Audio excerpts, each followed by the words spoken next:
É proibido não sorrir frente aos problemas, não lutar pelo que se quer, abandonar tudo por medo, não transformar sonhos em realidade.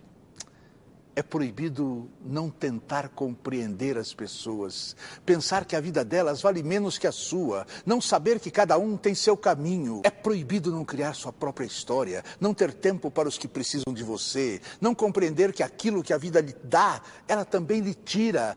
É proibido não buscar a felicidade, não viver com uma atitude positiva, não pensar que podemos ser melhores, não sentir que sem você este mundo não seria igual.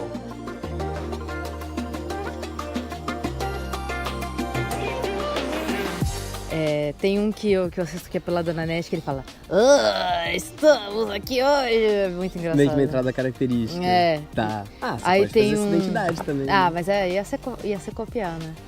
Não exatamente igual, mas você pode brincar com a voz também. E tem um outro que é chama Eu Tava Lá, que é de histórias, que é um pouco próximo do que eu tava querendo.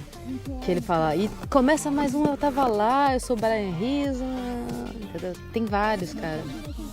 Tem um outro do Luigi que eu gosto, que é Rebobinando, é um dos mais famosos, que é olá, meus amigos, estamos aqui hoje com mais um podcast. Eles têm umas entradas... Esse acho que eu já ouvi. Você ouviu do Luigi? É muito bom, cara. Eles têm umas entradas muito boas. Muito, muito característico. Qualquer coisa você grava depois também. Pode ser. E aí depois você introduz. Então, estamos aqui no ar com mais um podcast, com o primeiríssimo podcast. Um podcast que nem tem nome ainda. Tá, beleza, então. E aí, gente, tudo bem com vocês? Estamos aqui hoje com Rodrigo Moon. Rodrigo, se apresenta aí pra galera. E aí, gente, tudo bem? Eu sou ex-aluno do curso de design na Unesp de Bauru, acabei de me formar. E agora eu tô no mestrado de mídia e tecnologia, aqui em Bauru mesmo. Eu também sou formada em design, assim como você, né? Eu me formei em 2012 e você entrou em 2012, né? Olha só que engraçado. E a gente vai falar hoje sobre o quê? Sobre design. Sobre design, que é o que a gente entende. Yes. Ou não, né? Ou não, a gente tenta, né? A gente vamos ver, né? Se a gente tá sabendo o que a gente tá falando ou se a gente tá falando besteira.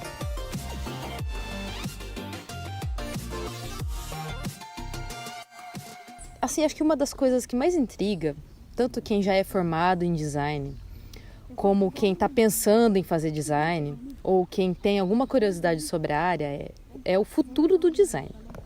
Né? Se a gente pegar lá o nosso querido amigo Argan, lá no século XX, ele já tinha um capítulo lá do livro dele, da História da Arte como História da Cidade, acho que é algo assim. Ele já falava da crise do design. No século XX já tinha esse questionamento do design, tipo, o que vai ser do design, né? Mal surgiu, já tá tendo crise. Já tá no crise existencial. Ótimo filho pós-moderno. Não é? Então, o que acontece hoje em dia, né? Vou dar um panorama rapidinho aqui e aí eu quero que você, né, dê o seu complemento, suas opiniões, etc. Eu trabalho em agência de publicidade, né? As famigeradas agências de publicidade. E o que mais tem é aquela prática exacerbada de free pick, né? Que é aquele banco de imagens e vetores prontos, né?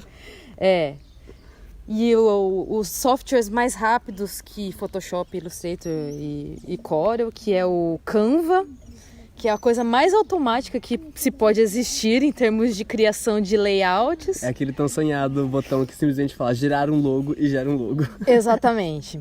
Não só o logo em si, como... você já quer... vem com manual. Não, já faz, já. Você quer que seja um avatar do Facebook, você quer que seja um post para os stories, já vem com tamanhos próprios e tudo. Tá praticamente pronto. Essas mídias tá deixando com que o cliente ele tenha mais controle sobre a arte. Tá me fazendo parecer que o design está cada vez mais não sendo necessário, na área do design gráfico em específico aqui que a gente está falando, né? Então eu acho que o designer ele tá perdendo um pouco o seu valor simbólico e também financeiro, porque como as pessoas estão conseguindo mexer mais com esses softwares mais rápidos, para que eles vão gastar dinheiro com designer? Tanto tipo para freela, para job, quanto para o cargo em si, né, para as empresas. Isso é uma coisa boa? Essas mídias que são automáticas? É uma coisa boa? É uma coisa ruim?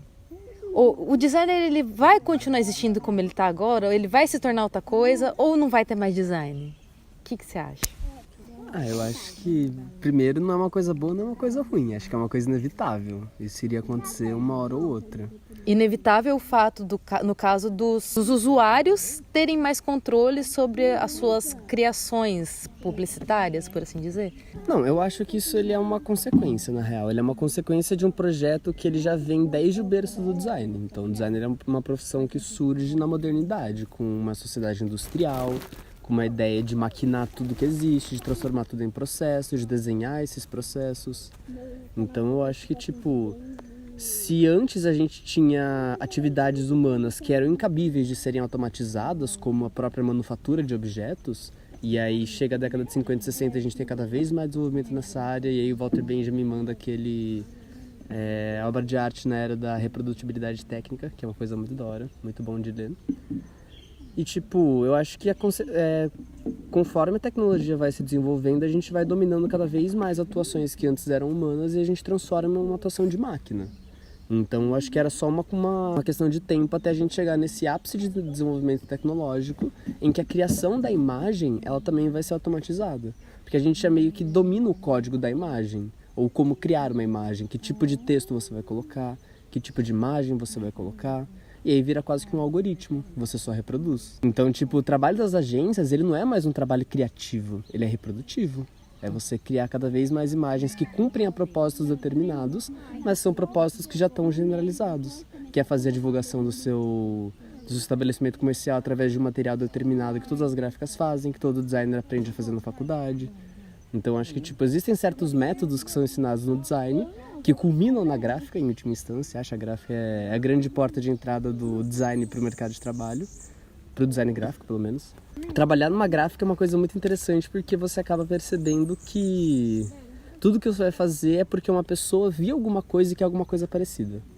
Geralmente não é porque ela quer o seu trabalho criativo de criar algum material. Ela quer que você cumpra uma função de criar uma imagem para que ela consiga tal propósito que ela quer.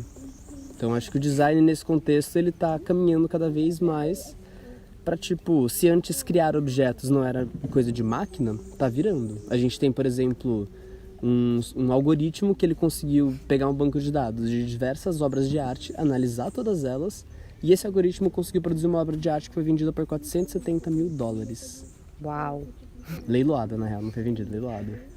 Então, se antes uma obra de arte, para ser vendida nesse preço, tinha que ser um Rembrandt, tinha que ser um Leonardo da Vinci, agora é um computador que fez. E a assinatura é, inclusive, o próprio algoritmo, a fórmula. Ai, que legal. Maravilhoso tudo isso. É uma coisa inevitável a questão das imagens, das peças de divulgação, de marketing das empresas serem cada vez mais automatizadas. Beleza. E aí? E o designer? Onde que ele entra agora? Qual que vai ser o papel dele? Não vai ser mais o de fazer arte, pelo jeito, porque essas coisas estão cada vez mais automáticas. Então, acho que a gente tem que perguntar qual é o lugar do designer numa sociedade pós-industrial, que acho que essa é a grande questão. Se o modelo industrial, que antes ele cada vez mais tinha abertura para o mercado de trabalho, para você entrar lá e entrar nessas gráficas que, querendo ou não, estavam no modelo industrial. Então, hoje em dia, a gente tem cada vez menos oportunidade de trabalho nessas áreas. Porque um designer consegue fazer o trabalho de 20 hoje, porque é muito mais fácil. Você não precisa pegar uma prancheta e fazer colagens manuais, fazer desenhos com grafite. Hoje em dia é Photoshop. E em meia hora você consegue fazer uma coisa que demoraria 3 dias para fazer. Então um designer hoje em dia consegue lhe dar conta de uma gráfica. E cada vez menos a gente vai ter trabalho acumulado no designer. Não que isso seja ruim, mas é porque ele consegue produzir cada vez mais. Então ele está inserido nessa lógica também de produtividade cada vez maior. Pensa assim, se toda vez que a gente consegue colocar uma máquina para fazer o trabalho de um homem, a gente se pergunta automaticamente, mas o que então nos torna homem, afinal de contas? Se uma máquina consegue fazer o que a gente faz, será que a gente é uma máquina? O que nos torna humanos? Será que o que torna a gente humano não seria justamente o erro e não o acerto? Pode ser, porque a sociedade industrial ela elimina o erro. É uma máquina de precisão. Sempre o mesmo processo, sempre milimetricamente calculado para ser exato. Então a gente tem que errar mais. O papel do designer é errar.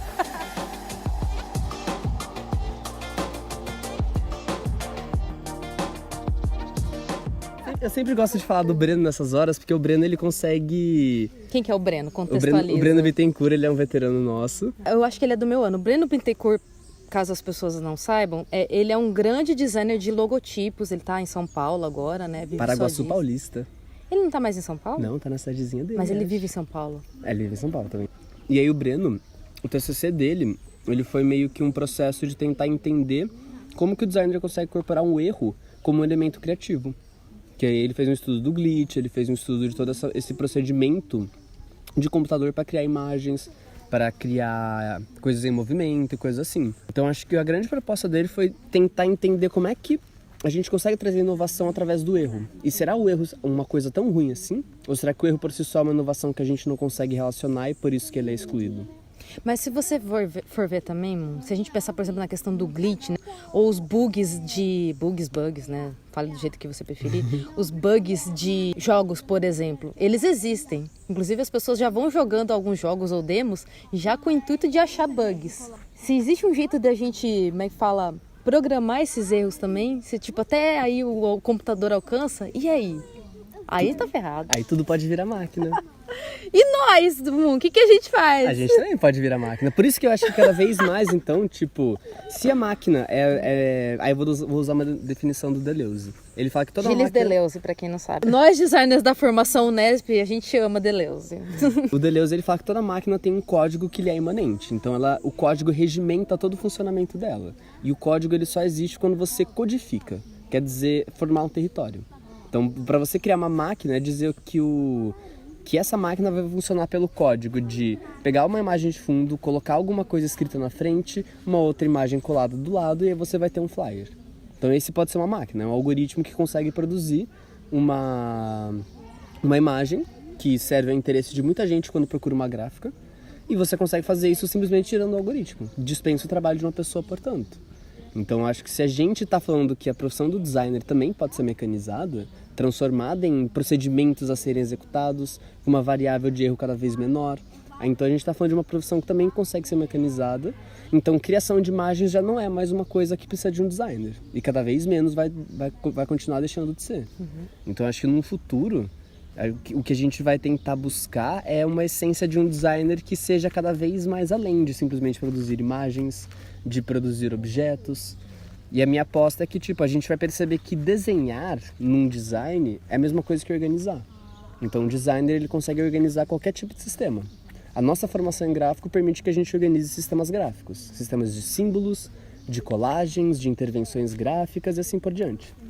Um designer de produto consegue pegar materiais, juntar eles de uma maneira coesa e produzir um objeto que não vai desmontar quando você senta nele, por exemplo. Um designer de interfaces consegue pensar na experiência do usuário, consegue pensar em toda a metodologia e a teoria do flow para conseguir produzir uma interface que seja de acordo com o esperado. Cada vez mais a gente vai pegar essa postura organizativa do designer e levar além. Então, por exemplo, tem um escritório da Ideal, que é lá do Reino Unido, se não me engano. Eles começaram fazendo protótipo de mouse para Apple, eles começaram a fazer caixa eletrônico, depois eles começaram a fazer sistema automatizado de compras, e hoje em dia eles estão projetando escolas. Não só a estrutura da escola, mas o currículo, o método de ensino, posicionamento em sala de aula, qual professor vai ser chamado. Então, Uau. O projeto do design, ele está ficando cada vez maior. E o designer, então, não é mais só uma pessoa que vai fazer uma peça gráfica. Ele é uma pessoa que, junto com outras, vai conseguir organizar alguma coisa. Isso no Reino Unido. Isso no Reino Unido. Cara, isso é incrível, porque agora eu já tô me lembrando do nosso querido livro Roxinho, do Vilém Flusser, que lá em 2005, esse grande filósofo, ele já falava, daqui a pouco as escolas têm que ser uma outra coisa, né? E aí eu fico pensando, e aí, quando que vai ser? Quando que vai ser? Porque assim... E a quem cabe fazer esses novos modelos? Exatamente, porque assim, não muda. Aqui na nossa realidade do Brasil, interior de São Paulo, não mudou. Não. Tá tudo igual. Eu, por exemplo, eu dei aula para a Unesp em 2015 e em 2018, ano passado. E eu pego a galera do primeiro ano, eles estão assim, eles já chegam meio que vomitados. Parece que a escola já vomita eles pra gente, né? E eles estão cansados já. Eles já estão tipo, não aguento mais escola. Não aguento mais esse formato do século retrasado, entendeu? E aí você tá me dizendo que isso já tá rolando, então. Já tá tendo um papel maior do designer, que é organizar o ensino. Então, não sei dizer nesse ponto. Eu sei que existia uma demanda para aquele escritório de design em específico para um projeto de ensino. E ao invés de recusar e falando, não, nós somos um escritório de design, eles falaram, deixa com o pai, eu mato no peito. E aí eles começaram a fazer todo um projeto de ensino, que envolvia desde a estrutura física da escola até a estrutura material, que era o ensino, o tipo de discurso, o tipo de conteúdo, qual metodologia o professor ia usar, o perfil do professor, o perfil do aluno. Então tudo foi projetado para compor uma máquina que ensina. Então o designer ele pode organizar máquinas também. Que é essa ideia, então, de ao invés de simplesmente fazer um produto, tem um TCC de um menino de arquitetura que chama Vitor Curti, e ele fez um desenho generativo. Ele simulou o movimento de uma esfera colidindo com uma placa de concreto. E nesses frames da esfera caindo e colidindo, ele conseguiu 12 desenhos diferentes para uma luminária. Uau! Então ele conseguiu gerar uma máquina que produzia desenhos de luminária. Então a gente consegue fazer as coisas em movimento agora para que o próprio movimento, nessa máquina que já tem um código, que era a resistência da esfera, a resistência da placa de concreto, o movimento, a gravidade, conseguiu produzir então nesse código um desenho, que era um desenho de várias interferências que o concreto fazia na esfera. E aí então você conseguia uma luminária cada vez que se encaixava de uma maneira diferente no bloco de concreto.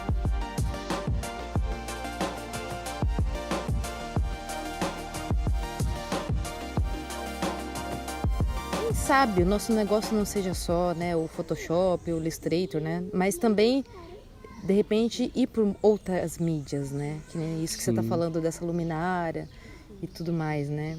Eu acho que, na real, o rolê são projetos híbridos. A gente não pode mais achar que um problema tem somente uma solução por uma perspectiva só. Então, se eu quiser propor novos desenhos de novas luminárias, eu posso começar a brisar em tentar simular isso no computador. Eu posso fazer fisicamente isso. Por exemplo, o Antônio Gaudí, ele fazia para ele... Sabe a Sagrada Família? Aquela catedral gigante, que ainda não foi concluída, inclusive. Uhum. Mas para ele conseguir fazer o desenho daquilo, ele pregou uma tábua de madeira, ele pregou pregos de ponta cabeça e amarrou correntes. E ele foi amarrando essas correntes de tal maneira que quando elas ficavam suspensas, elas produziam o desenho da catedral. Então ele fez um sistema que produzia o desenho da catedral também. Só que analógico em vez de digital. E isso lá... 1920, 10, 30... Entendi. É velho. Lá no começo do século XX. Uau. Então é um tipo de pensamento que cada vez mais ele está buscando novas formas de conseguir soluções. Então ele encontra novos problemas e novas formas de se solucionar também. Já tô gostando dessa conversa, porque assim... Eu já tô há 5 anos no mercado e pra mim o clima é de desilusão total, justamente por conta disso, sabe? Saindo um pouquinho do discurso do ideal e indo pro mundo real, né? O mundo lá fora... Ele existe. Ele existe e ele é um pouco triste. O que acontece? Você tem lá o seu chefe e ele quer muito agradar o cliente, né? Eu acho que muitos designers de repente podem se familiarizar com a minha vivência. E aí, o cliente, ele quer tudo pronto. É igual você falou, já quer ir direto para a gráfica. Não quer nem passar por você. Já quer pular etapas, se for possível. Eu, por exemplo, eu tive que fazer 2 logos. Um logo, eu fiz totalmente do zero. Um logotipo, totalmente do zero. Desenhei à mão, fui lá, vetorizei, blá, blá, blá, blá, blá, blá. Fiz toda uma busca de referências. E um outro, eu fiz do FreePic. Peguei lá uma imagem qualquer, um vetor qualquer, uma tipografia qualquer, só para ter uma segunda opção, porque você nunca pode mostrar só uma opção, tem que sempre ser 2, 3, 4, porque acha que quantidade é qualidade. E aí adivinha qual que o cliente escolheu? FreePic. Foi o do FreePic. Então isso causa um descontentamento na gente tão grande, caramba. Desilusão. A gente tem um programa que um site, programa, seja lá o que for, que às vezes é o que o cliente precisa e quer. E aí, tipo, você fica naquela coisa, nossa, eu fiz 4 anos de faculdade pra isso? Pra ficar, tipo, simplesmente esse trabalho de Lego. Pra mim isso é um trabalho de Lego. Você pega as coisas que já existem e monta. Isso dá um pouco de desânimo. E aí você tenta, sabe, reeducar as pessoas. E muitas dessas pessoas não querem ouvir o que um designer faz ou deixa de fazer. Eles simplesmente querem as coisas ali. E aí, às vezes, o problema está até no raciocínio. Não, eu quero... Vou dar um exemplo assim, bem rapidinho. A gente trabalhava com um restaurante e esse restaurante queria bandejas de papel. Ah, porque é muito rápido, é muito fácil, você pega e coloca e depois você tira, joga fora. E aí eu fico pensando, Você quer bandeja de papel, você tem noção do lixo que isso cria pro planeta? Claramente você já não está se importando com o lixo, né? Então vamos pensar pro outro lado. Você tem lugar para estocar esse monte de lixo? Porque essa bandeja de papel, a vida útil dela é de horas, minutos, dependendo da pessoa que vai comer lá. Você tem noção do tanto de papel que você vai ter que imprimir e estocar para você atender? Num dia, no mês, difícil, no ano. Você imagina o tanto que você vai gastar com gráfica? Do que se você investisse num material mais durável, por exemplo, de plástico, que seja. O alumínio mesmo. Alumínio, qualquer coisa, né?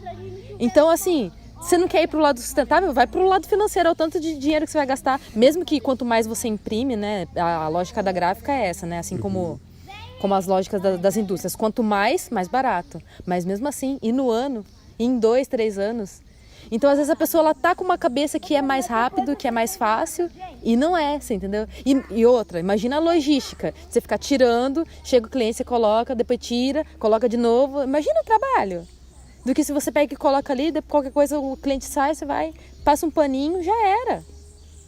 Então, a pessoa não pensa nada. Ela tem um modelo na cabeça, mas ela não pensa na logística como um todo. Você entendeu? E às vezes você vai lá e argumenta e... Não, ela tá com aquele modelo na cabeça, não tem o que fazer. Por que quer? Então eu já gostei dessa conversa porque já tá dando um outro panorama do bagulho. Que a gente que tá ali no dia a dia das agências e tudo mais acaba perdendo um pouco isso. A gente sempre tem que olhar para a profissão do designer como uma produção histórica também. Então, se a gente surgiu no contexto de uma sociedade moderna e industrial, a gente surgiu como resposta a algum tipo de problema, que era colocar ordem a tanta fábrica no mundo e ordenar também a própria produção das fábricas, que era pensar em como seriam fabricadas, então quais máquinas, quais materiais e quais desenhos eram mais aceitáveis.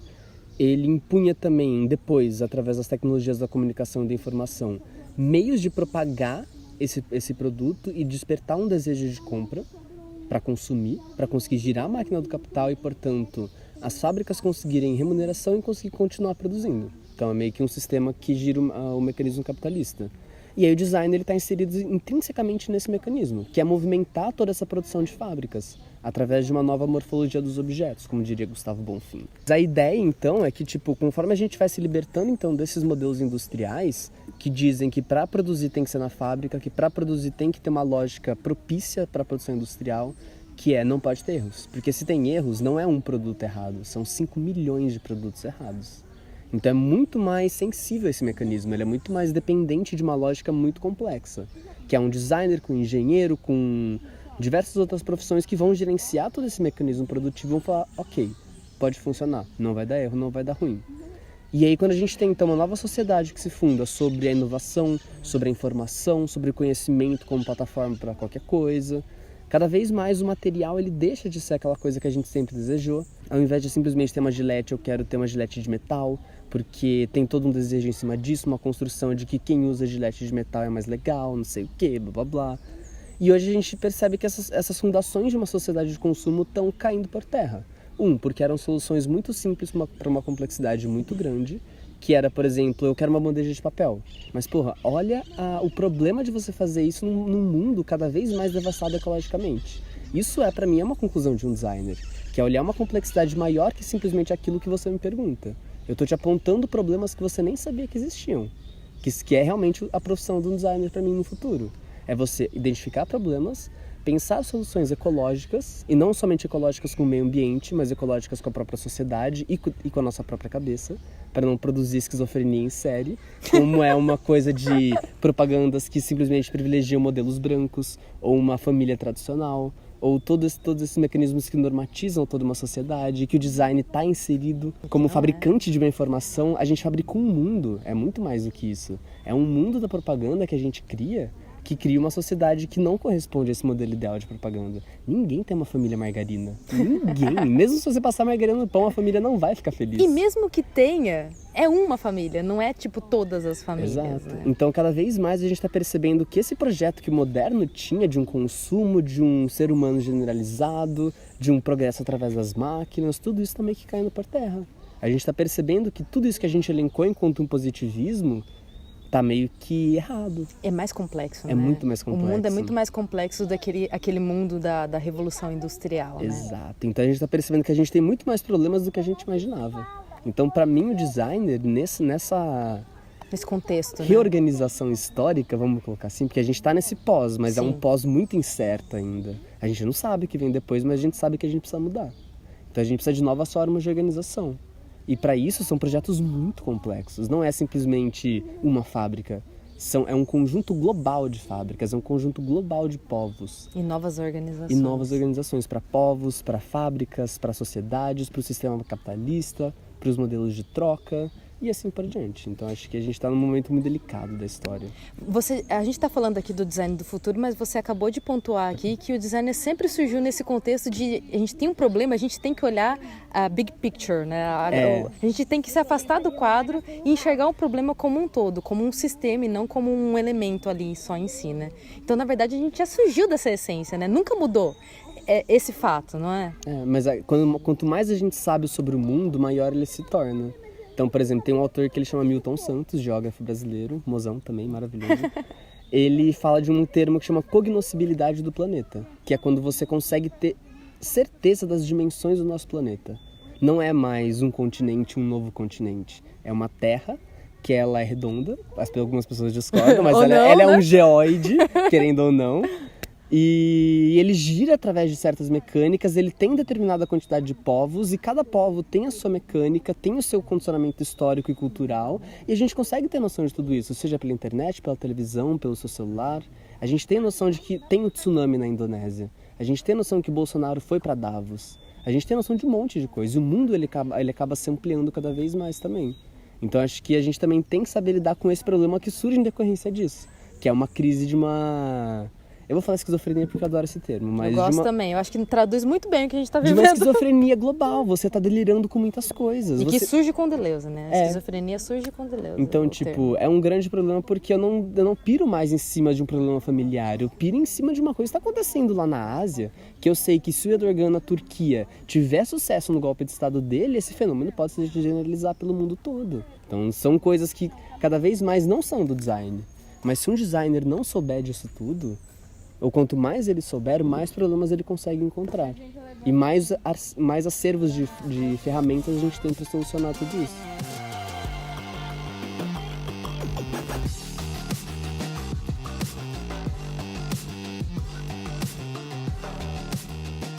Sabe o que eu gosto? É que nesse seu discurso você acaba resgatando coisas que a gente já aprendeu na faculdade, mas que no dia a dia eu acabei esquecendo.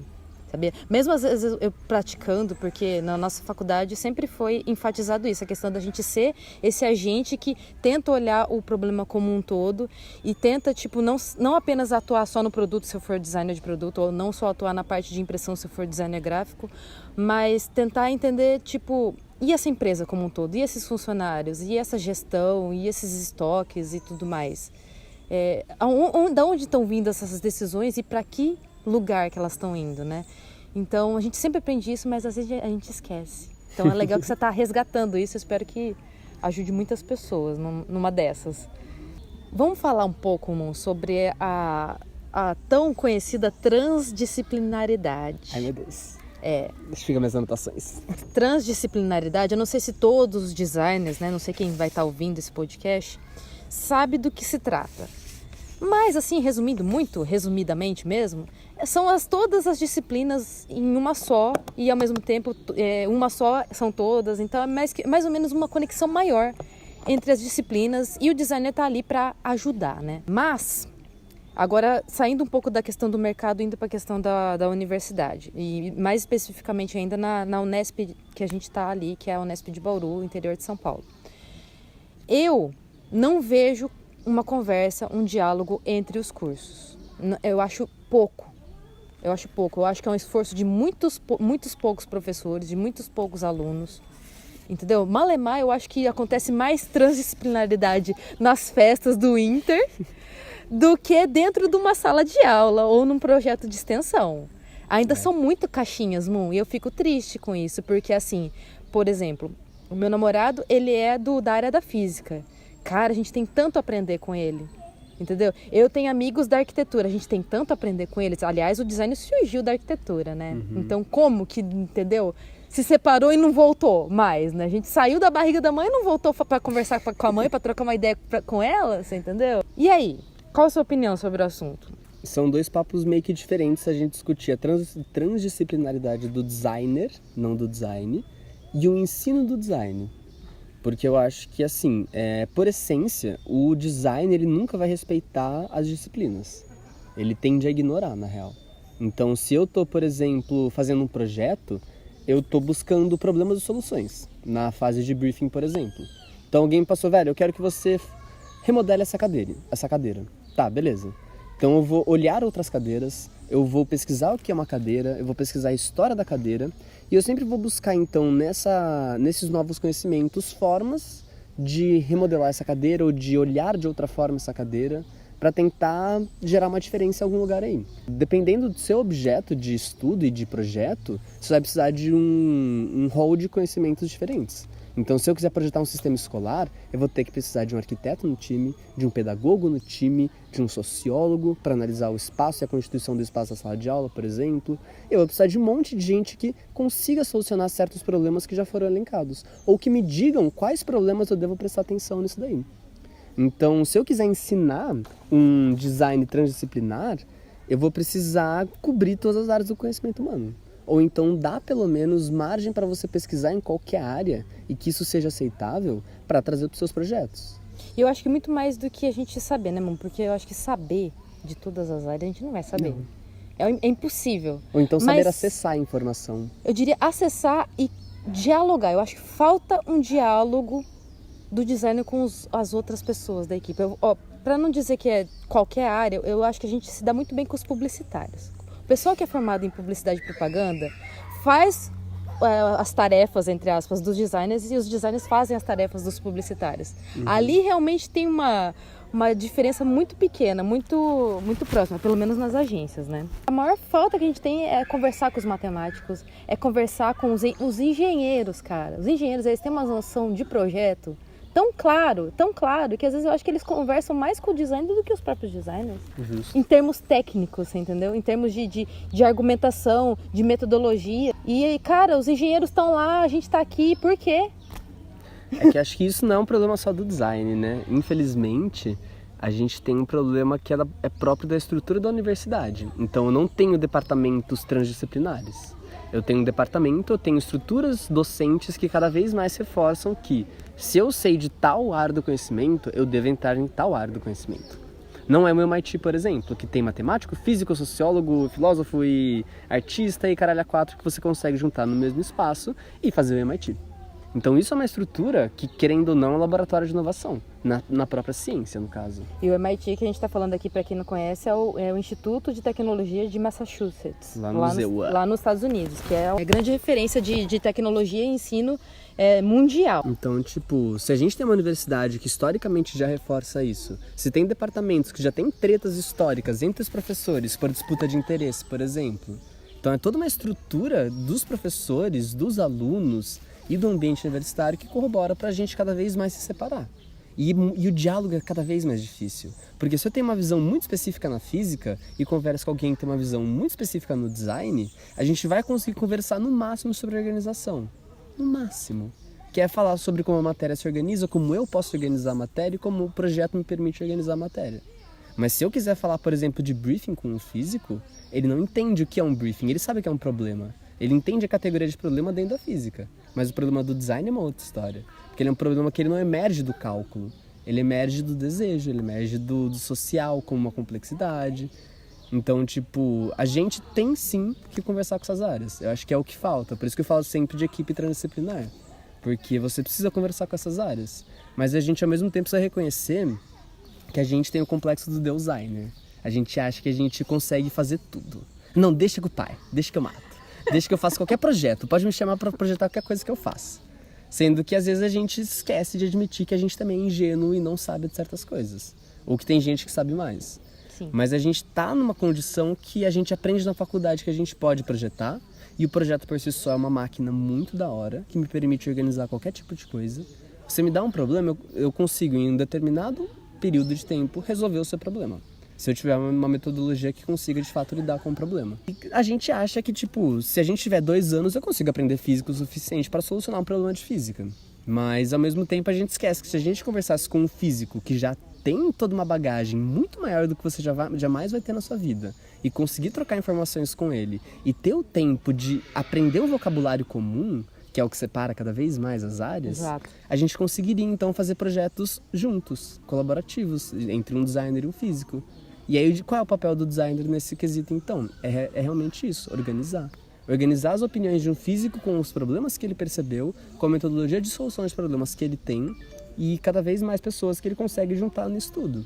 Dizendo que um design pode ser indisciplinar, nesse sentido, de pegar qualquer coisa e não importa de onde seja, eu posso usar, a gente consegue pensar que qualquer projeto de design ele vai ser transdisciplinar.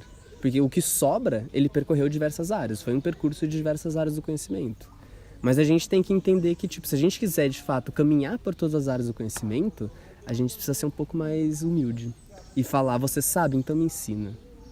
Me ensina que Ou eu então preciso me aprender. ajuda, tipo, Ou eu então vou fazer me uma ajuda. parte da minha parte e você faz a sua parte me explicando mais ou menos até pra ter essa questão do vocabulário que você falou que é o vocabulário próprio da área, né? Que às vezes a gente também, mas nossa, isso aqui eu não entendo. Então, nossa, matemática, nem pensar. E eu mesma tenho esse bloqueio, né, da questão da matemática. Não, sou de humanas. Não, humanas, nem pensar. Mas a gente também não se esforça, né? Mas, por exemplo, uma coisa que eu descobri conversando com um cara da física também, ele falou assim, não sei o que, blá, blá, porque quando você vai fazer um cálculo, você precisa de uma variável, você precisa de constante, você precisa de mecânica. Eu falei, velho, um projeto é assim também. Um projeto eu preciso de variáveis, eu preciso de mecânicas, eu preciso de tudo que você está falando. E aí eu percebi então que um designer ele projeta da mesma forma que um matemático calcula. Considera tudo, faz equações, só que a gente não usa números. A gente ou simula, ou a gente experimenta, ou a gente faz hipóteses na cabeça. Mas a gente consegue também chegar em certas conclusões que são calculadas. Não com números, mas é um cálculo projetual ainda assim. Então o que a gente faz, por isso que ele é tão legal, ele mistura a matemática, ele mistura todo o vocabulário lírico da literatura, das artes, da poesia, da filosofia. E a gente consegue, então, cada vez mais projetar coisas diversas, coisas que a gente não consegue muito bem dizer se é design ainda ou não. Por isso que quando a IDEO decide fazer uma escola, enquanto um escritório de design, todo mundo ficou tipo, mas você não é um escritório de design? Por que você está fazendo uma escola? Quem que fez isso? Críticos. Críticos. Mas você tá falando do escritório. Quem que fez o escritório? O IDEO, aquele do... IDEO. IDEO, é IDEO. Sim. Que é o escritório lá que eu falei no comecinho. Sim.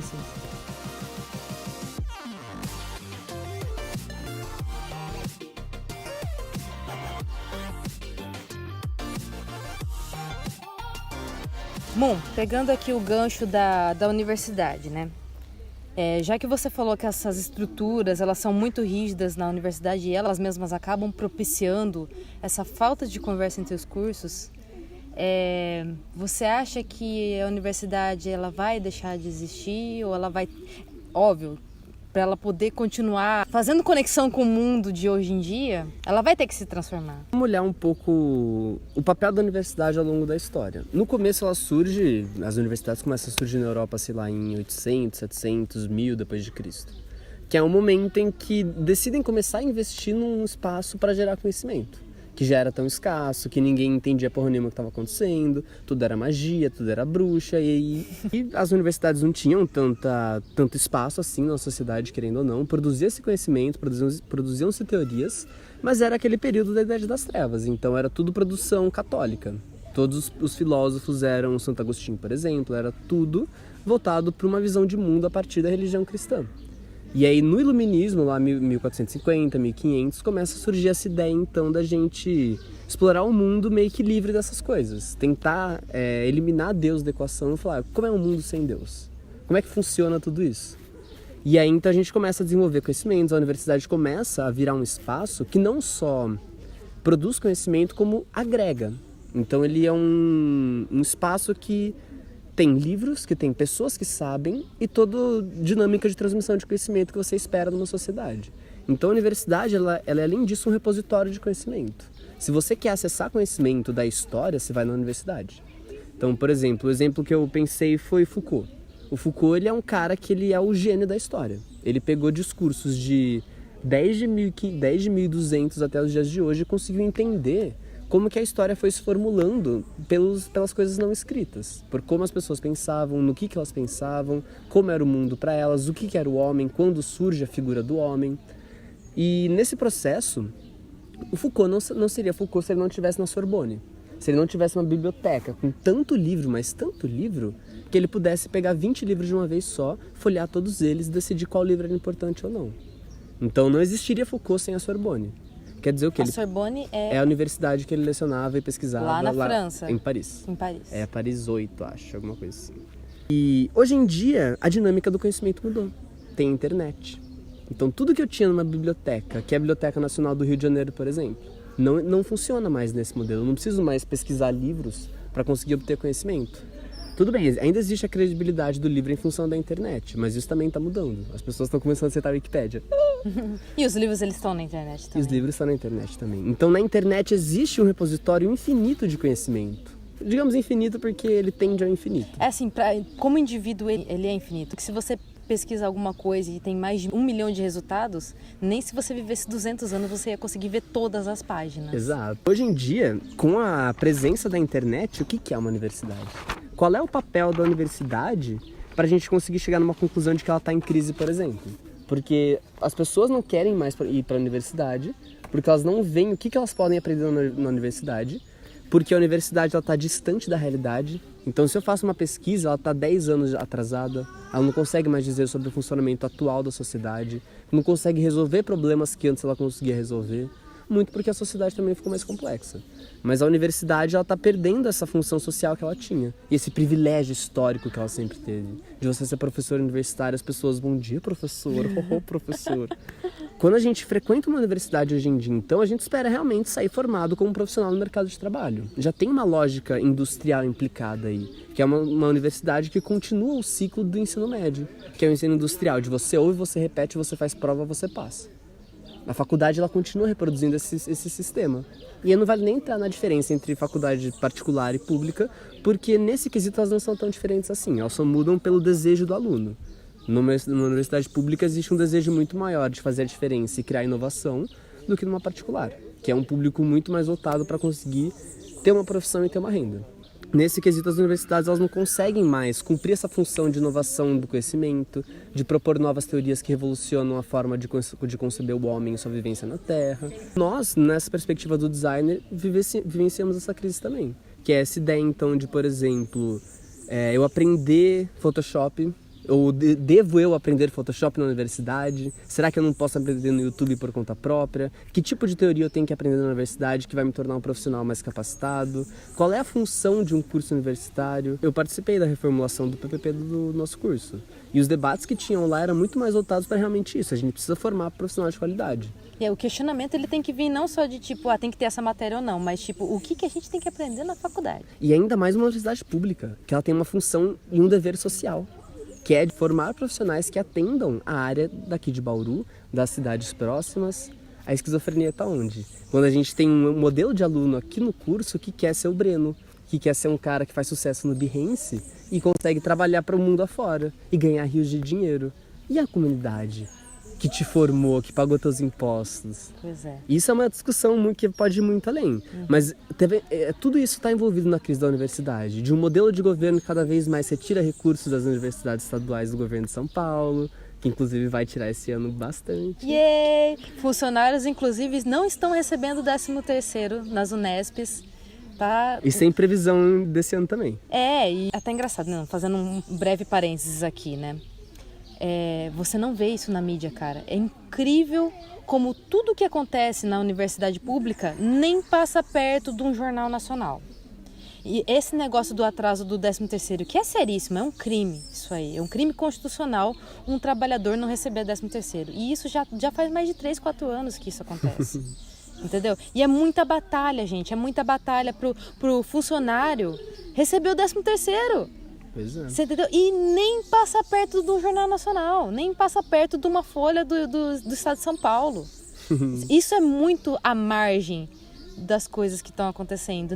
Quem não está ali inserido ou como funcionário, professor ou aluno, não está ligado do que está acontecendo ali. O que está acontecendo ali é exatamente o que você está falando. Está cada vez mais difícil manter esse espaço, que é um privilégio das pessoas. Por isso que era tão difícil entrar na faculdade, porque é um privilégio você ter esse espaço e às vezes as pessoas esquecem disso também. Fecha parênteses, continuando. Se numa sociedade capitalista eu preciso formar profissionais competentes no mercado de trabalho, que saciem as necessidades do capital, de conseguir movimentar dinheiro, de conseguir produzir todo o material gráfico que precisa ser produzido, e continuamente assim. Não existe mais uma universidade que consome muito dinheiro, que tem produção científica que não interfere em nada nas pesquisas que retornam como um lucro. Que, por exemplo, a Unesp tem pesquisa muito mais no âmbito de experimentação biológica e social. Não tem tanto na engenharia, em coisas que dão um grande retorno financeiro. Por isso que, por exemplo, certos governadores não querem continuar investindo. O governador Geraldo Alckmin, ele já questionou várias vezes por que não tem, por exemplo, mais pesquisas sobre a dengue, por exemplo. Porque ele, por ser médico e tal, ele pensa, eu sou da área da medicina. Então, por que tudo não está voltado para isso? Quer dizer, é uma área relevante? Lógico que é. É uma doença grave? Lógico que é. Só que não dá para você investir todo o capital voltado para o ensino e pesquisa somente nisso. E foi isso que os diretores, né, da FAPESP brilhantemente enfatizaram. As pesquisas, elas não podem de jeito nenhum ser a curto prazo. Inclusive, as pesquisas mais sólidas, que têm mais retorno, são as pesquisas a longo prazo, que são aquelas pesquisas que levam anos e anos, inclusive não podem ser só feitas por uma pessoa, tem que ser tipo pesquisa de gerações a gerações. E que traz realmente inovação. Que é o que realmente traz inovação. Só que não dá para você ter uma visão mercadológica e uma visão de pesquisa. Isso aí não existe, não tem como, porque você vai estar pesquisando uma coisa que só vai ter resultado lá na frente, ou de repente nem lá na frente, nem na sua vida, na vida de outra pessoa, às vezes. É assim que você faz ciência, todo mundo sabe disso. E, por exemplo, o Guattari, o cara que escreveu junto com o Deleuze, ele continua falando sempre disso. O capitalismo, ele se infiltrou no inconsciente. A lógica do inconsciente é capitalista por natureza, que é, por exemplo, curto prazo. É investimento-retorno. Não existe mais uma lógica de produção positiva em relação à humanidade, de uma produção que vai levar 200 anos para acontecer. Isso não é viável na sociedade de hoje. Então, isso é uma das mecânicas que interfere. A outra é realmente a produção que o design consegue fazer na sociedade. Então, tudo bem, tem gente que consegue fazer soluções que, por exemplo, chama tecnologia social, que é, por exemplo, o soro caseiro. Salva milhões de vidas, milhões. Ou, por exemplo, você pegar uma caixa d'água para armazenar a água da chuva. Isso dá 3 meses de água para a família no Agreste. São soluções extremamente simples, que têm um impacto extremamente gigante. Eu vou dar outro exemplo aqui. Inclusive, isso não foi um designer que criou, mas é para você ver como que eu falei também não. Pra você ver como que o raciocínio do design, que é projeto, né, tá intrínseco nas pessoas, no geral. Você não precisa fazer uma faculdade para ter essa noção. Foi alguém do Nordeste, agora eu não vou saber o nome da pessoa, mas tem muita falta de eletricidade, não sei se você sabe, mas né, quem mora no estado de São Paulo não faz nem ideia que Nordeste, Norte, outras partes do Centro-Oeste e até mesmo do Sul, não tem nem encanamento, não tem nem tratamento de esgoto. Então, se vocês não sabem disso, vocês estão sabendo agora. A realidade do Brasil não é a realidade do estado de São Paulo. A gente é privilegiado por ter água no encanamento e energia ali, beleza? Então, partindo desse pressuposto, esse cara, ele pegou garrafas de água, fez alguns buracos no telhado e aí ele conseguiu com que a reflexão da luz do sol que bate lá em cima do telhado refletisse por dentro através dessa água da garrafa. Então, é um jeito de ter uma iluminação dentro do local, simplesmente com garrafa e água. Olha só que incrível. E é uma coisa a curto prazo, além de ser sustentável. E que, além de tudo, é um projeto excelente de design. Só que a gente não enxerga esse tipo de projeto quando a gente está na faculdade. O que nos ensinam? Olha como aquele case do Segmeister foi maravilhoso. Olha como ele conseguiu atender um cliente que pagou milhões de reais. Então, que teve um briefing. Entendeu? Então o design, ele tem essa capacidade realmente muito grande. Por isso que a gente tem o complexo de designer, porque a gente acha que a gente consegue fazer tudo. E com o devido projeto a gente pode conseguir fazer quase tudo, dadas as limitações físicas, lógico. Sim. Mas a gente esquece de olhar para os problemas realmente que importam. Que é o que a gente cobra, por exemplo, do nosso próprio governo. Que é, olha como tem gente passando fome e você está incentivando fiscalmente empresas. Então são questões de hierarquia de princípios também. Mas eu acho que, por exemplo, se eu pegar um curso de design e eu falar, velho, vocês precisam solucionar problemas para tal e qual. Essa é a ementa do curso. Então eu vou constituir um corpo teórico que vai embasar aquele aluno para conseguir responder a tais questões. Quer dizer que então, eu posso montar um curso com sociologia, filosofia, ética, com ergonomia, com X caralho 4, e aí vai dar um curso de design.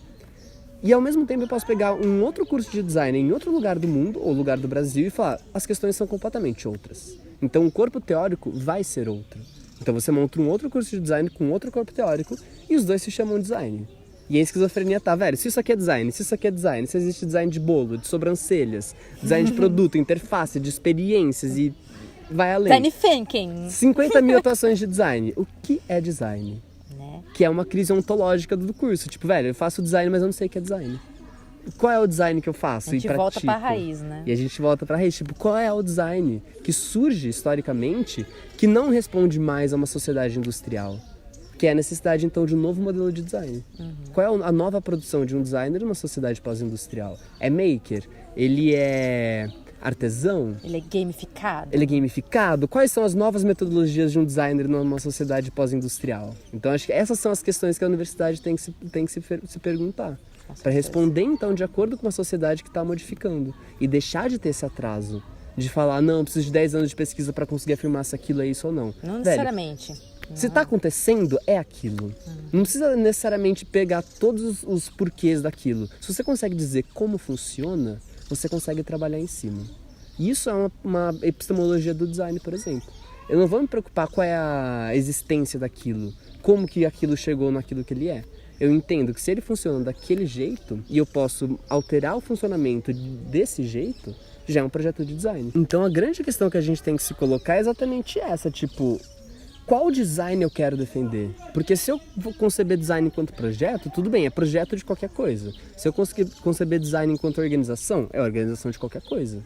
Então eu posso organizar o que eu decidi organizar. Eu sei que eu tenho que me embasar teoricamente para conhecer aquilo em profundidade, para saber como aquela máquina funciona e modificar ela. Então acho que essas novas perspectivas do design, eles não são nessa criação de inovação, criação de informação, novos estilos estéticos. Eles são soluções de problemas que já persistem há muito tempo e que agora a gente consegue problematizar. Porque a gente tem uma sociedade que deixou de ser patriarcal, que deixou de ser inteiramente branca. Não é que deixou, ainda está deixando, está no processo, está no processo. Está tendo um movimento de contra-conscientização, né? Os homens brancos héteros, eles estão assim, não, É porque o mundo deles está sendo abalado. Lógico. Então... Pensa assim, você na sua vida toda está acostumado com um tipo de tratamento. E aí chega alguém na sua cara e fala, seu filho da puta, homem tá branco, tudo errado. cis, hétero, sai daqui. Você vai falar, pera, como assim? Eu não sou mais bem-vindo em todos os lugares? Sempre foi assim. Eu sempre fui bem-vindo. Sempre foi bem aceito. Olha como eu sou bonito. Era só brincadeira. Enfim, né? Isso já dá um coisas. outro podcast. Mas assim, uma outra coisa que eu percebo também é que o nosso design, no caso o design universitário, né, a grade, o jeito como os professores tratam os assuntos, é muito europeu. É muito europeu. E assim, a Europa não tem nada a ver com o Brasil. Não tem nada a ver com o Brasil. Os problemas são os mesmos. Eu não aguento. E sabe por que eu acho isso? Eu já vi vários memes, né? Quem consome esses memes de design sabe do que eu tô falando. Tem aquela coisa lá, como que eu mostrei o logo pro cliente, tá? Aquele logo assim, todo em tons pastéis, assim, rosinha, azulzinho, cinzinha, e como o cliente quer. Aquelas cores vivas, fortes, aquele azul, aquele pink. Mas tá chamando pouca atenção? Aquele vermelho sangue. E você já parou pra pensar por que é assim? Por que você tá fazendo um negócio tão pastel e por que o cliente quer uma coisa viva? Porque o Brasil é assim, meu bem. Você já parou pra pensar que não é essa coisa pastel, tons terrosos, tons metálicos? Isso é Europa, isso é Bauhaus. A gente tá no Brasil, o Brasil é cor, o Brasil é miscigenação. Tem um Brasil livro é mistura, tá ligado? Que é muito bom. Ele é um livro de tipografia vernacular no Brasil. Ele analisa a letra de caminhoneiro, letra de... Que ótimo! Daqueles MDF pintado com pincel mesmo. E ele fala, velho, olha como é diversa a tipografia no Brasil, a gente nunca olhou pra ela. Nunca. A gente sempre fica olhando as serifas da Idade Média. Esquece isso, velho. Olha como tem coisa e aqui muito eu já mais vou legal. citar um outro livro também que aponta justamente pra isso e que é assim, é o paizão dos professores de design, que é o nosso querido Gibbon Siepe. No livro dele, Design, Cultura e Sociedade, ele fala exatamente sobre isso. Cadê o design do Brasil? Aliás, ele chega até a ir mais longe. Cadê o design da América Latina? Porque ninguém está olhando para isso na universidade. Muitos poucos estão olhando para isso e está chegando num resultado legal. Mas tá chegando nessa hora, sabe por quê? Porque a Europa esgotou seu estilo estético. Eles estão cansados daquela coisa clean, daquela coisa escandinava. Agora Ângulos retos. Eles querem cor, eles querem coisas orgânicas, eles querem felicidade. Você já vê pela identidade da Espanha, né? A identidade turística da Espanha é completamente cor, né? E destoa completamente do resto da Europa. Totalmente. Se você for ver uma Alemanha por aí, uma Inglaterra, né? Exato. É outra vibe, né? Mas isso me faz pensar também sobre uma pergunta que você fez também. Como seria a escola de design do futuro? E aí eu já me questiono sobre se seria uma escola também ou não. Porque escola pressupõe essa coisa histórica também. Então uma escola de Frankfurt é aquele resgate histórico da década de 20, que era o que se produzia naquela época, que ainda é produzido hoje. E que era uma época de guerra, vamos combinar. Com outras necessidades. Então, eram outras necessidades. Gente, parem de olhar para o século XX. Pelo amor de Deus! É tipo isso. Então, tipo, da mesma forma que a gente já se questionou se a universidade ela tem que fornecer o conhecimento ou fornecer uma forma de pensar, eu acho que a nova escola de design tem que pensar exatamente isso. Tipo, reconhecendo que a fonte de saber está na internet, que cada designer aprende o que quer, com o desejo de aprender para conseguir resolver um problema, para solucionar um projeto, para conseguir fazer alguma coisa. Sempre tem alguma finalidade. Então a gente sempre vai fazer as coisas com, digamos, algum desejo. Então, aproveitando esse motor próprio do designer, que é resolver as coisas, como é que a gente ensina design então? Você vai dar problemas, é ensino de problema-solução, é ensino de percepção de problemas, é ensino teórico, é ensino prático. Então acho que a gente conhece muito pouco sobre a dinâmica do aprendizado ainda. A gente sabe como o cérebro funciona, a gente sabe aonde que ativa as sinapses, mas a gente sabe muito pouco sobre como uma pessoa gosta de aprender ou não. Então, se eu dou uma aula de design em que a proposta é você ser criativo, como é que eu ensino criatividade? Eu pensei em algumas coisinhas que eu gosto de pensar para uma escola do futuro, que seria pensar... você já tem soluções. Já tem 4 soluções. Eu sou designer. Né? Que eu pensei, focar no local como plataforma de produção. É importantíssimo. Um design regional. É tipo isso. Então, eu tenho que produzir alguma coisa. Esse é o primeiro princípio. Eu tenho que produzir alguma coisa. E aí sempre tem uma finalidade implícita em cada produção. Então eu tenho que saber quais são as finalidades dessa produção. Se é local, se é regional, se é global, se eu estou focando em necessidades a curto prazo, a longo prazo, que tipo de necessidades eu quero atender. Então isso são, cada escola de design teria que decidir isso, para atender o que ela quer atender. Depois, permitir que o aluno construa o seu bricolagem de saber, que eu chamei, que é essa ideia, então, qual conhecimento para você é útil? Pega. Consiga esse conhecimento. Depois a gente vê o que a gente consegue fazer com isso. Então você é uma pessoa que gosta de origamis, sempre gostou, decidiu ir para essa área, porque é onde você consegue dominar e consegue entender as coisas. Você entende através do origami. E ninguém pode falar o contrário, porque é assim que você funciona. Então, se eu quiser... Um resgate, assim, de raízes, por assim dizer. Entender quem você é, a sua individualidade, enquanto uma forma de conhecer. Eu conheço de uma forma muito específica e tem que ser respeitada. Não é um modelo massificado de ensino que vai me dizer como eu aprendo. Eu mesmo aprendendo que digo como eu aprendo. Então você diz assim que o ensino mais legal é o ensino que entende também as particularidades de cada pessoa. É que eu acho que... Por exemplo, a esquizofrenia do sistema industrial de ensino está no fato de você dar informação e imaginar que a pessoa vai entender tudo. Isso é uma esquizofrenia pura. Eu não entendo tudo porque não me interessa. Eu odiava história e odiava geografia. Eu sou péssimo nesses dois. Estou tendo um resgate agora disso porque eu percebo que é importante. Mas ninguém conseguiu despertar o desejo em mim de aprender essas coisas. E você também está estudando agora no seu ritmo, do jeito que você Do jeito que eu consigo aprender história. Que não é numa aula, é lendo um livro. Dentro desse tópico que você falou, uma coisa que seria legal é... o professor não ser aquele banco de informações e vomitar ali portador da verdade. Mas ele estimular a pessoa também buscar um pouco por si, porque cada um tem o seu tipo de aprender, né, e de coletar informações, né? Então, mais fomentar o autoconhecimento e o conhecimento por outras áreas do que ir lá e vomitar o conhecimento para a pessoa. Vamos a um vocabulário assim. Por onde corre o seu desejo? Então, se o seu desejo corre por origamis, é por lá que ele tem que correr. E eu, enquanto professor, tenho que saber entender isso em você. É aí que dá um professor bom. Aí tem que ter um pouquinho de empatia também, né? Não adianta, acho que é ir só pelo conteúdo programático ou pelo sistema de notas e faltas. E outra... Tem que gostar de dar aula. E o aluno tem que perceber que ele tem que ter uma postura muito mais ativa do que a gente tem hoje. Muito mais responsabilidade. Então, por exemplo, eu enquanto aluno hoje percebo que a forma como eu aprendi ao longo da minha vida estava errada. Não era assim que eu deveria aprender. Por isso que eu não aprendi quase nada na vida. Agora eu tô conseguindo aprender muito mais. Mas é porque eu entendi como eu consigo aprender.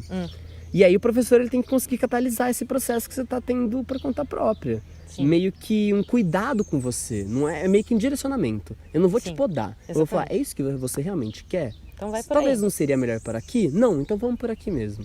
É você que vai saber. É você que tem que colher os frutos no final, não sou eu. Exatamente. E aí o último ponto é permitir a comunicação entre coisas diferentes. Entre saberes diferentes, perspectivas diferentes e construir alguma coisa nesse meio. O designer não consegue operar pelo mesmo, é sempre pela diferença. É produzindo a diferença em alguma coisa, enxergando a diferença em algum outro lugar.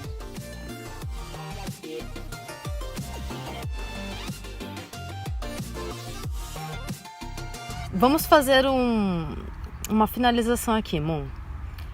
Já falamos sobre o futuro do design. Fizemos um panorama entre o design do mercado e o design universitário. Já falamos um pouco do futuro do design no ensino, o ensino do design. E aí, o que a gente faz com tudo isso agora, com todas essas informações? Pergunta de R$1 milhão. Né?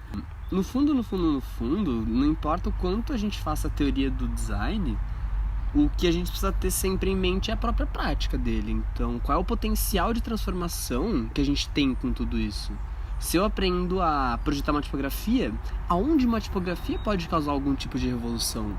Se é numa tipografia muito bem feita, que ela vai valer muitos dinheiros e que ela vai ser uma inovação estética, ou uma tipografia que permita uma pessoa que não conseguia ler antes que consiga ler agora.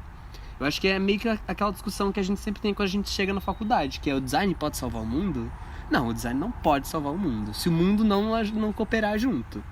O que o design pode fazer é apontar os caminhos. Então, se eu consigo projetar e tenho uma consciência projetiva, eu consigo apontar em direção ao futuro e falar, se a gente tomar consciências ecológicas agora, a gente pode reverter tudo isso que a gente fez. Olha aqui os estudos que já foram feitos, olha aqui os estudos que a gente pode fazer, alternativas que a gente pode tomar. E isso são tudo projetos, são métodos que a gente consegue direcionar a forma de organização humana para um futuro cada vez menos pior. Então, não estou falando simplesmente de produção industrial de commodity, de bem de consumo, ou de produção de sistemas de ensino, ou produção de qualquer coisa. Eu estou falando de um mundo que a gente está configurando dia após dia a cada tomada de decisão. E não somos só nós designers. Somos políticos, somos radialistas, somos engenheiros. Todo tipo de atuação humana vai dimensionar pelo menos algum tipo de perspectiva no futuro, pela ação que você toma hoje. Porque vai permitir que alguma coisa aconteça ou não. Você fazer um tipo de propaganda perpetuando algum tipo de estereótipo vai tornar cada vez mais difícil que um novo estereótipo venha, ou que se desconstruam todos os estereótipos. Se eu continuar perpetuando um método de visão de mundo que é cada vez mais individualista, eu vou produzir cada vez mais pessoas com uma consciência individualista.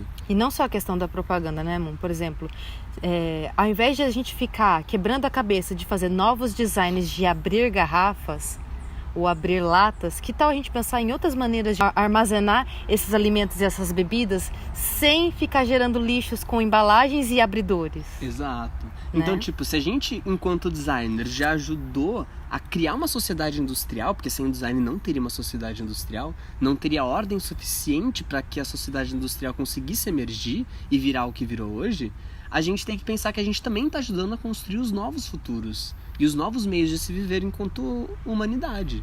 Se eu crio um objeto que vai te facilitar em algum tipo de atividade, você vai usar. E muitas pessoas também vão usar. Mas aí é uma discussão que vale a pena retomar do Foucault, que é quando ele fala sobre dispositivo. Tudo é um dispositivo. Pelo código dessa máquina, eu vou regimentar algum tipo de verdade.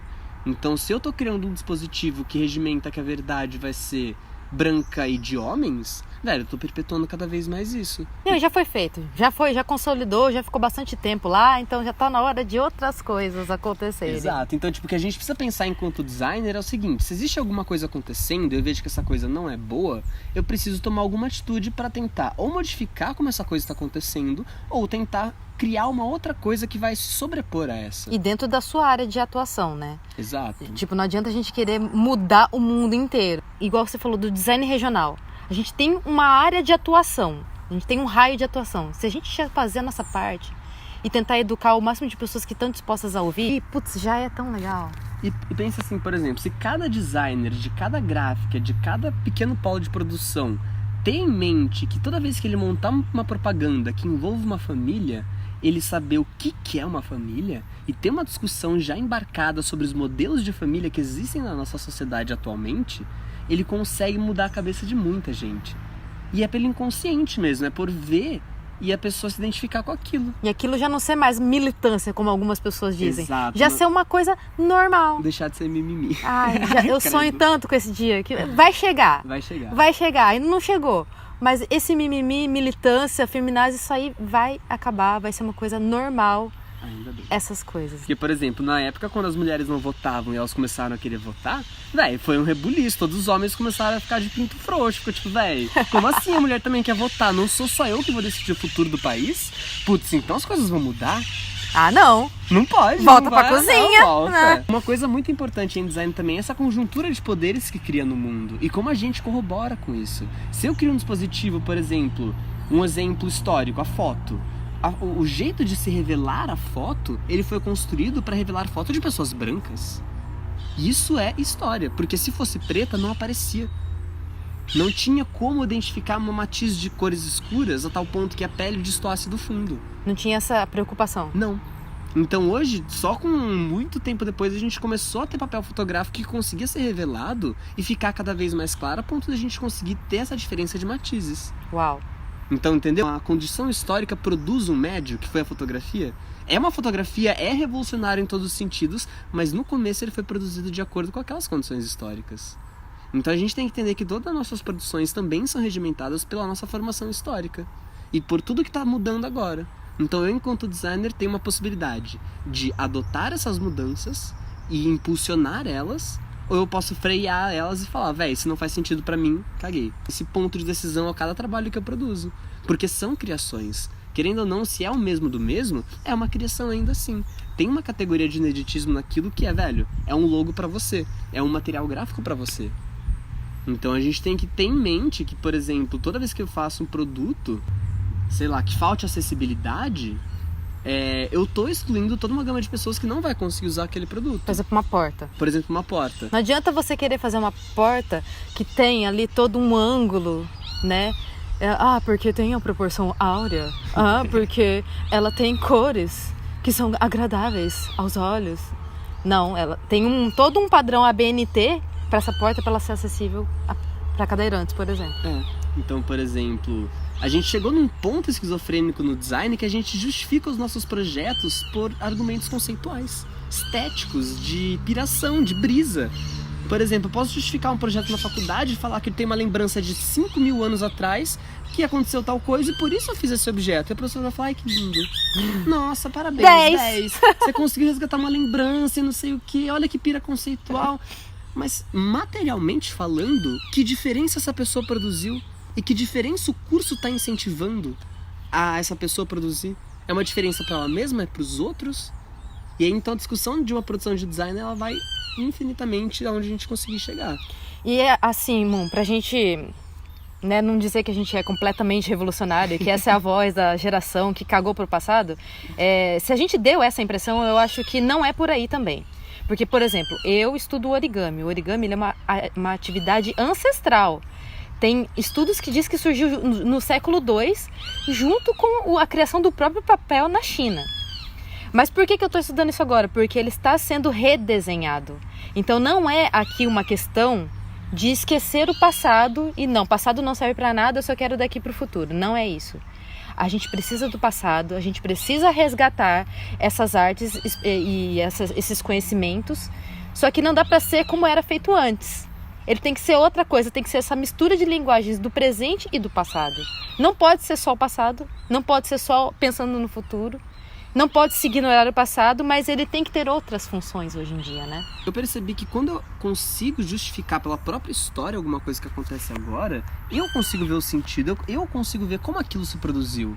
não é uma coisa que simplesmente eu consigo ver que meio que numa consciência ultra millennial de efemeridade, de falar tipo, velho, eu quero fazer alguma coisa pelo agora, porque se justifica pelo momento do agora. Não, existe uma justificativa histórica pra tudo, que não é, às vezes não é boa, às vezes não é ruim, mas é uma coisa que você precisa justificar.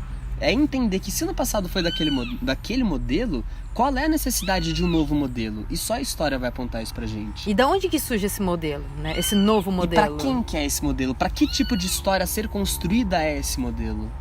Então acho que a gente tem que ter exatamente essa consciência de que eu produzindo alguma coisa, inserindo um elemento novo na história a se construir, eu tô modificando alguma coisa, eu tô modificando o rumo de alguma coisa. Se eu faço uma propaganda de massa, eu tô modificando o rumo imensamente. Se eu tô fazendo uma produção para uma pessoa, eu tô modificando um rumo muito pequeno. Mas você tá se interferindo ali no caminho de alguém, ou de várias pessoas. E se você ignorar completamente a história, você faz coisas esquizofrênicas, você produz uma coisa que não faz sentido nenhum. E você vai ter a tendência de repetir erros do passado. E repetir os erros do passado. Não necessariamente seus, mas de outras pessoas. De outras pessoas. Né? E aí, pra mim, é burrice. Daí, se você tem a história pra te amparar, quer dizer que você tem que buscar lá como não errar. Exatamente.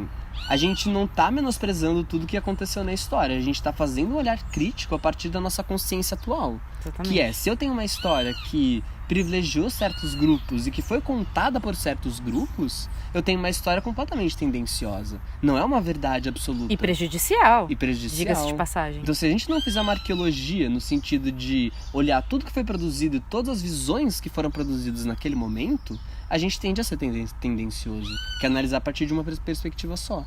O que eu acho que falta muito para as pessoas entenderem é o que fazer com esse passado. Porque tem pessoas que pegam coisas do passado, trazem pro presente, mas é tipo uma cópia do passado. Como pegar essas linguagens do passado e misturar com o presente, ao invés de copiar ou de fazer uma referência e só reagir de uma forma completamente contrária, né? Da tipo, não, só usava-se preto, agora só vou usar branco. Não, e se você usar um cinza? Ou se você pegar o preto, o branco e o cinza, né? O desafio é misturar as linguagens do passado, misturar as linguagens do presente, tentar gerar alguma coisa pro futuro, não é? Eu acho que assim, eu penso que a história ela é um processo constante meio que de evolução. Não um progresso em direção a algum lugar, mas é uma evolução que está se construindo no passar do tempo. Então a gente entender que essa evolução ocorreu, está ocorrendo e vai ocorrer, implica no seguinte coisa. Se eu entendo que eu vou inserir um objeto, eu tenho que ser um objeto que seja concordante com a história dele e com o futuro que eu quero para ele. Isso que é o mais importante, é inserir ele no movimento histórico e falar, velho, se eu tô produzindo alguma coisa para emancipar cada vez mais as mulheres, eu vou conferir um poder para elas que seja realmente importante. Que seja, por exemplo, um aparato que consiga oferecer defesa para as mulheres que estão andando sozinhas de noite. Isso já vai fazer uma mudança brutal na vida de tantas mulheres, que vai produzir uma nova condição histórica, que é uma mulher que consegue andar na rua sozinha e que consegue se defender de homens que atacam elas. Então a gente está produzindo objetos e mudando toda a história através deles, com seu grau de intensidade, às vezes menor, às vezes maior. Mas o projeto ele permite a gente inserir essa mudança em qualquer lugar que a gente quiser. Um grande autor que também é grande referência aqui na nossa universidade, que é o Rafael Cardoso. Ele fala que... Você sabe o que é lixo? O lixo é aquele objeto que você criou que não tem mais sentido. E aí? Como que a gente faz para as coisas não serem mais lixo? E qual é a responsabilidade do designer por aquele lixo que ele produziu? Você já parou para pensar que essa cadeira vai virar um lixo algum dia? Como é que você faz para ela não ser mais lixo? Como que você faz ela ter sentido de novo? Isso é uma coisa que na nossa consciência faz muito sentido, porque a gente já tem muito lixo produzido. Já temos muito lixo. Então a gente precisa de designers que saibam reutilizar esse lixo. Você pegando toda essa matéria-prima aí, brutinha, fazendo mais lixo. E os outros lixos que já estão lá, lançados no espaço, no oceano. Ai, mas vocês são muito eco, vocês são muito sustentáveis. Não, gente, isso aí resiste. Isso aí é real. Isso aí não é conversa de eco chato, não. Não, isso é necessidade latente. Sai um pouquinho da caixinha, você vai ver que isso aí é importantíssimo. O aquecimento global existe. É importantíssimo. Presta atenção nessas coisas, porque lixo existe. Lixo é objeto que não tem mais sentido. Como a gente coloca sentido de novo nesse objeto? Exato. A gente tem que construir isso aí junto.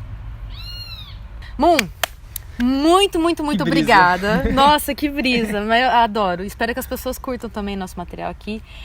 Com certeza eu vou te chamar de novo. Mas antes de tudo, quero muito agradecer por você ter aceitado esse convite. Obrigado. E deixa aí suas redes sociais, onde que as pessoas podem te encontrar. Me encontra no Facebook, acho que tá Moon Malcolm Rodrigo. Eu inverti toda a ordem de sobrenomes. Moon é, no caso, Moon de Lua Moon mesmo. de Lua. Né? Coloca Moon Rodrigo que aparece, acha? M-O-O-N. M-O-O-N Rodrigo. No Instagram eu mal uso, mas é Snow White King. Snow, neve, white, branco, king, rei. Não sei por que veio isso. O rei da neve. Adolescência, não me questionem. E acho que esses dois servem. Fechou. Moon, muito obrigada. Imagina, obrigado, gente.